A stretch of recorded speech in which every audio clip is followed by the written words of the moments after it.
আসসালামু আলাইকুম। এখন শুনবেন সংবাদ শিরোনাম।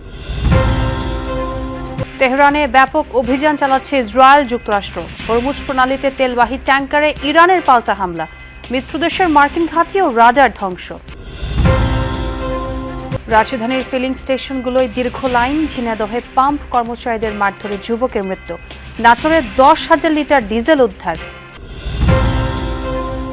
এতিম আলেম ওলামাদের সাথে প্রধানমন্ত্রী তারেক রহমানের ইফতার। জাকাতের ব্যবস্থাপনার মাধ্যমে প্রতি বছর 5 লাখ পরিবারকে স্বাবলম্বী করার লক্ষ্য।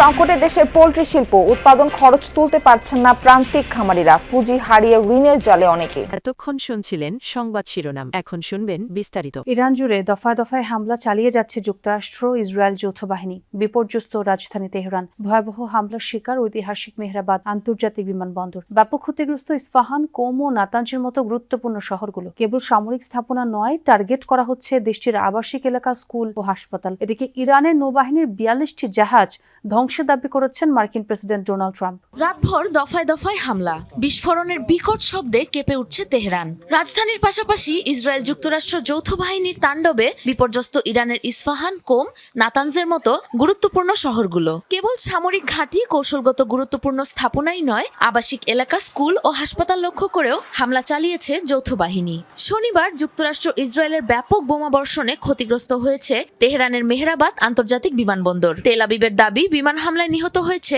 ইরানের সর্বোচ্চ নেতার কার্যালয়ের deputy chief of staff Ali Asghar Hejazi. Qom শহরে বোমা হামলায় নিহত হয়েছে অন্তত 2 জন। বিস্ফোরণে ভয়াবহ ক্ষতিগ্রস্ত হয়েছে নাতানজ। বিধ্বংসী অভিযানের ছবি ও ভিডিও প্রকাশ করেছে মধ্যপ্রাচ্যের যুক্তরাষ্ট্রের সেনা কমান্ড সেন্টকম। ইরানের মিসাইল লঞ্চার ও ক্ষেপণাস্ত্র উৎপাদন কেন্দ্র লক্ষ্য করে হয়েছে এ যাবৎকালের সবচেয়ে ব্যাপক বোমাবর্ষণ। মার্কিন সেন্টকম জানিয়েছে, 1 সপ্তাহে ইরানের 3,500-এরও বেশি লক্ষ্যবস্তুতে হামলা চালানো হয়েছে। ধ্বংস করা হয়েছে গুরুত্বপূর্ণ প্রশাসনিক স্থাপনা, অবকাঠামো, এমনকি আবাসিক এলাকাও। ইরানের অব্যাহত হামলায় বাংকারে আশ্রয় নিচ্ছে লাখ লাখ ইসরায়েলি। শনিবার রাত থেকে ইসরায়েলি ভূখণ্ড লক্ষ্য করে ক্ষেপণাস্ত্র হামলার পরিধি বৃদ্ধি করেছে ইরান। তেল আবিব, হাইফা সহ বিভিন্ন অঞ্চলে বসবাসরত ইসরায়েলিরা ছুটছে নিরাপদ আশ্রয়ের খোঁজে। এদিকে আরব দেশগুলোয় অবস্থিত মার্কিন ঘাঁটি লক্ষ্য করে নতুন ধরনের মিসাইল ছুড়েছে ইরান। সংযুক্ত আরব আমিরাতে, বাহরাইন, কাতার ও সৌদি আরবের দাবি, আকাশ প্রতিরক্ষা ব্যবস্থা ব্যবহার করে ধ্বংস করা হয়েছে বেশ কিছু মিসাইল। ইরানি মিসাইল আঘাত হানতেই ভয় আতঙ্কে ছুটোছুটি ইসরায়েলিদের। যে যেভাবে পারছে ছুটছে নিরাপদ আশ্রয়ের খোঁজে। আয়রন ডোম কিংবা ডেভিড স্লিং এর মতো আকাশ প্রতিরক্ষা ব্যবস্থাও ঠেকাতে ব্যর্থ হচ্ছে ইরানের মিসাইল। আবাসিক এলাকা সহ কৌশলগত অবস্থানে আছড়ে পড়ছে একের পর এক ক্ষেপণাস্ত্র। শনিবার নতুন করে হামলার পরিধি বাড়ায় তেহরান। নতুন ধরনের মিসাইল দিয়ে চালানো হয় হামলা। ধারণা করা হচ্ছে এখন পর্যন্ত 200-এর বেশি মিসাইল ছোড়া হয়েছে। বাংকারের স্থান সংকুলন না হয় বিভিন্ন স্থাপনার আন্ডারগ্রাউন্ডে আশ্রয় নিচ্ছে ইসরায়েলিরা। প্রাণ বাঁচানোর তাগিদে সেখানে অবস্থান করতে বাধ্য হচ্ছে তারা। এদিকে শুক্রবারের ব্যাপক ক্ষয়ক্ষতির পর শনিবারও বিস্ফোরণ হয়েছে জেরুজালেমে। এর পাশাপাশি তেল আবিব এবং হাইফাতেও আঘাত হানে মিসাইল। শুধু ইসরায়েলি নয়, আরব দেশগুলো থাকা মার্কিন ঘাঁটি লক্ষ্য করেও হামলা জোরদার করেছে ইরান। আরব দেশগুলোর মধ্যে সবচেয়ে বড় হামলা হয়েছে ইরাকে। টার্গেট করা হয় একাধিক তেল ক্ষেত্র। বসরায় যুক্তরাষ্ট্র সহ বিভিন্ন বিদেশি তেল কোম্পানির কর্মীদের আবাসিক স্থাপনা লক্ষ্য করে হামলা হয়। ধ্বংস করা হয়েছে সংযুক্ত আরব আমিরাত ও জর্ডানে 3rd রাডার। কাতারের মার্কিন ঘাঁটিতে থাকা FS-132 রাডার ক্ষতিগ্রস্ত হয়েছে ইরানের হামলায়। ঝিনাইদহে পেট্রোল পাম্পে তেল নেয়াকে কেন্দ্র করে বাকবিতণ্ডার জেরে পিটুনিতে এক যুবক নিহত হয়েছে। শনিবার সন্ধ্যায় শহরের কেন্দ্রীয় বাস টার্মিনাল এলাকার তাজ ফিলিং স্টেশনে ঘটনা ঘটে। পুলিশ জানায়, সন্ধ্যায় বোতলে করে তেল নিতে আসেন নীরব হোসেন। এ সময় বোতলে তেল দিতে অপারগতা প্রকাশ করে পাম্পের কর্মচারীরা। পরে নীরব হোসেন পাশের পাম্পে চলে যায়। ফেরার পথে তাজ ফিলিং স্টেশনে অন্য একজনকে বোতলে তেল দেওয়া দেখে প্রতিবাদ করলে পাম্পের কর্মচারীদের সাথে তার বাকবিতণ্ডা হয়। এক পর্যায়ে লাঠি দিয়ে নীরবকে পিটিয়ে গুরুতর আহত করে কর্মচারীরা। পরে তাকে উদ্ধার করে হাসপাতালে নিলে চিকিৎসক নীরবকে মৃত ঘোষণা করে। এই ঘটনায় পাম্পের 3 কর্মচারীকে আটক করেছে র্যাব। নাটোরের সিংড়ায় বাঁশঝাড়ে মাটির নিচে পানির ট্যাঙ্কিতে 10,000 লিটার ডিজেল উদ্ধার করেছে উপজেলা প্রশাসন।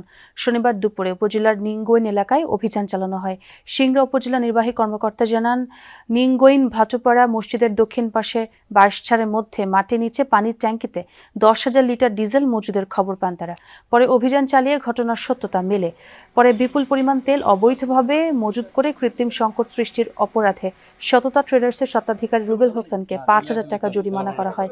সে সাথে উদ্ধারকৃত তেল দোকানে স্থানান্তর করে স্বাভাবিক প্রক্রিয়ায় বিক্রির নির্দেশ প্রদান করা হয়। রমজানে অসাধু উপায়ে নিত্যপণ্যের দাম না বাড়াতে ব্যবসায়ীদের প্রতি আহ্বান জানিয়েছেন প্রধানমন্ত্রী তারেক রহমান।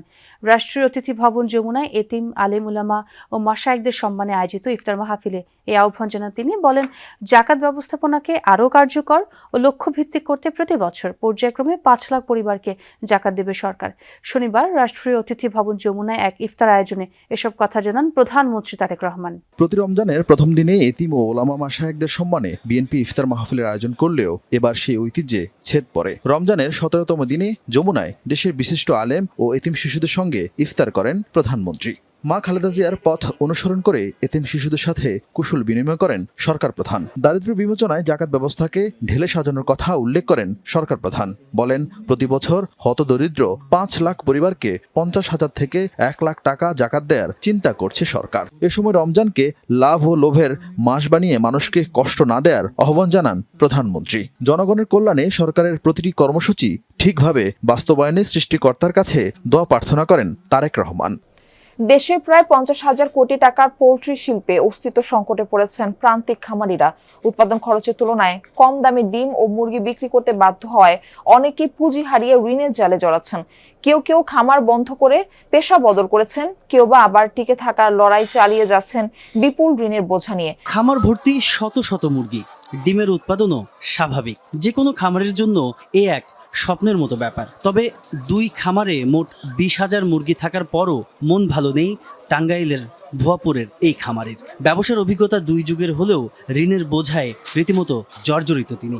এই খামারটির কথাই বলা যাক। খুব বেশি দিন হয়নি বন্ধ হয়েছে ব্যবসা। এই গল্পটাই এখন বাস্তব বহু প্রান্তিক খামারির বেলায়। এই জেলাতেই এমন উদ্যোক্তা আছেন যিনি দেউলিয়া আর ঋণগ্রস্ত হয়ে রীতিমতো পালিয়ে বেড়াচ্ছেন। খুব বেশি দিন আগের কথা নয়, এই খামারেই 1000 খানেক মুরগি লালন পালন করতেন মোহাম্মদ সোহেল। ঢাকা থেকে 150 কিলোমিটার দূরের এই খামারে প্রতিদিন উৎপাদিত হতো কয়েকশো ডিম। দেশে প্রায় 50,000 কোটি টাকার পোল্ট্রি শিল্পে অস্তিত্ব সংকটে পড়েছেন প্রান্তিক খামারিরা। উৎপাদন খরচের তুলনায় কম দামে ডিম ও মুরগি বিক্রি করতে বাধ্য হওয়ায় অনেকেই পুঁজি হারিয়ে ঋণের জালে জড়াচ্ছেন। কেউ কেউ খামার বন্ধ করে পেশা বদল করেছেন, কেউ বা আবার টিকে থাকার লড়াই চালিয়ে যাচ্ছেন বিপুল ঋণের বোঝা নিয়ে। খামার ভর্তি শত শত মুরগি, ডিমের উৎপাদনও স্বাভাবিক। যে কোনো খামারের জন্য এ এক স্বপ্নের মতো ব্যাপার। তবে 2 খামারে মোট 20,000 মুরগি থাকার পরও মন ভালো নেই টাঙ্গাইলের ভুয়াপুরের এই খামারের। ব্যবসার অভিজ্ঞতা 2 যুগের হলেও ঋণের বোঝায় রীতিমতো জর্জরিত তিনি। এই খামারটির কথাই বলা যাক। খুব বেশি দিন হয়নি বন্ধ হয়েছে ব্যবসা। এই গল্পটাই এখন বাস্তব বহু প্রান্তিক খামারির বেলায়। এই জেলাতেই এমন উদ্যোক্তা আছেন যিনি দেউলিয়া আর ঋণগ্রস্ত হয়ে